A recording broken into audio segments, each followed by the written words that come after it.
Bonjour les magnifiques, aujourd'hui j'ai l'immense bonheur de vous présenter Joël qui nous a fait le grand plaisir de venir au MAS et de nous faire un atelier sur la guérison énergétique et il va tout nous expliquer.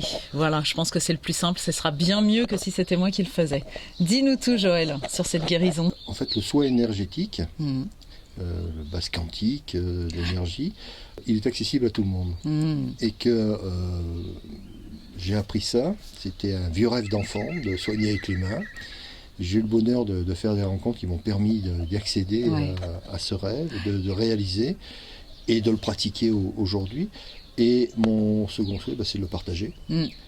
Et surtout, amener une prise de conscience chez les personnes qu'elles sont en capacité de faire. Car ce qui nous gêne le plus souvent, c'est nous-mêmes et le doute qu'on peut avoir en nos propres compétences, en nos propres capacités. Donc le fait de se réapproprier déjà sa respiration, c'est énorme. C'est énorme. Il a une belle respiration abdominale. Ouais. C'est le début en plus de beaucoup de choses pratiquées, que ce soit en yoga, en méditation, en sophrologie ou en bien d'autres activités, et qui au quotidien permettra déjà d'être plus relâché, donc d'éviter nombre de stress.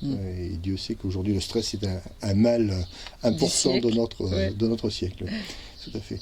Donc déjà, si on est soi-même déstressé à travers la respiration, on va se permettre d'aborder le monde d'une manière différente. Et comme par hasard, le monde nous abordera aussi d'une manière différente. C'est juste. On ne fera plus les mêmes rencontres, on n'aura plus les mêmes réactions, donc on n'aura plus les mêmes retours. Donc déjà, ne serait-ce qu'en pratiquant ça, on se ménage un cadre de vie déjà plus agréable. Je crois que l'élément qui va avec ça, c'est l'amour de soi. C'est ça. Ça, c'était important hier dans ton atelier. Oui. L'amour de soi, l'amour universel. L'amour de soi, parce qu'on nous a désappris quelque part à nous estimer en disant c'est de l'égoïsme, c'est ceci, c'est cela. Alors que la première personne qu'on est appelé à devoir aimer, c'est soi. Si on s'aime, là encore, notre relation à autrui sera totalement différente. Et les autres le percevront. Parce qu'on irradiera d'autres choses. Évidemment. Et je crois qu'à partir de là, on est capable d'apporter aussi naturellement aux autres. Je crois que c'est le premier don de soi, c'est déjà de se sentir bien. Et quand on est bien soi-même, on est bien avec les autres et on permet aux autres d'être mieux.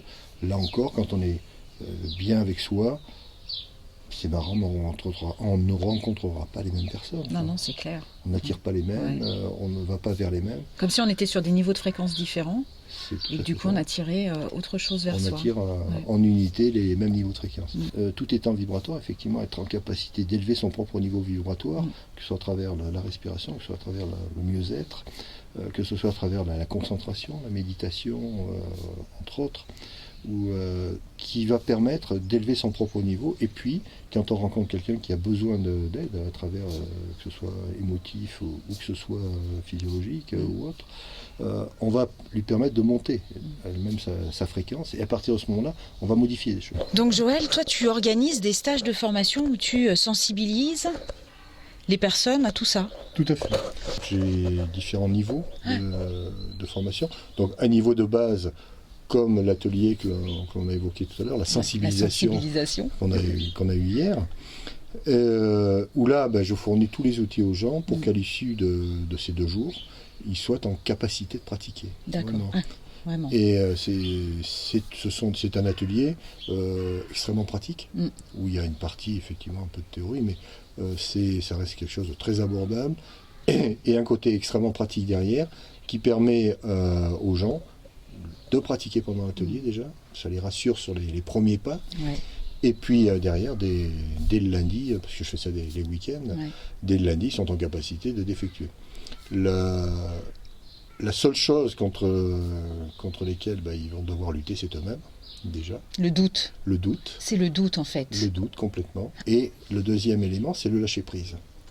Donc, c'est là que l'ami Descartes nous joue des mauvais tours, en nous ramenant uniquement vers le rationalisme. Lui mettait au contraire le doute en avant, alors que là, l'idée, c'est de dire non, il ne faut pas douter. Je suis. Donc, c'est déjà se faire confiance par rapport à soi-même, à sa capacité à faire, à la belle personne que nous sommes tous. C'est ça, mais c'est ça. Et je crois si déjà on s'entreprenait comme comme une belle personne, ça changerait toute notre relation à soi, aux autres, etc. Aux autres, et la Terre tournerait beaucoup mieux. Oui. Et ça, on devrait l'apprendre aux gamins à la maternelle plutôt que les mettre en opposition. Nous sommes des êtres merveilleux, dotés de pouvoirs, des super pouvoirs en fait. La première personne sur laquelle on peut travailler, je dirais même qu'on devrait travailler, c'est nous-mêmes. On peut s'auto-guérir, on peut s'aider à aller mieux, je dirais, à tout le moins. Et on peut travailler également sur les plantes, on peut travailler sur les animaux, qui nous le renvoient bien volontiers. Et donc, et les plantes aussi d'ailleurs, en des temps les plus belles qu'elles puissent être.